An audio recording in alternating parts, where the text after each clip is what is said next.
প্রথমে জানাই steel and থাই ওয়ার্কের পক্ষ থেকে আন্তরিক শুভেচ্ছা ও অভিনন্দন।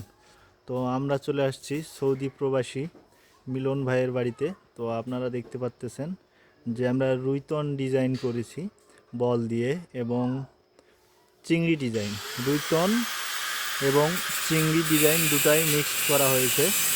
তো আপনারা দেখতে পাচ্তেছেন অনেকেরাই কেউ কেউ 3 ইঞ্চি দেয়, আমরা সেখানে 2.5 ইঞ্চি ব্যবহার করেছি। আপনারা দেখতে পাচ্ছেন বল, ডাবল রুইতন। তো কাজটি কেমন হয়েছে আপনারা দেখতে পাচ্ছেন, কাজের ফিনিশিং কীরকম দেওয়া হয়েছে। তো আমরা গ্রিল তৈরি করেছি 1টা 2টা 3টা 4টা 5টা 6টা।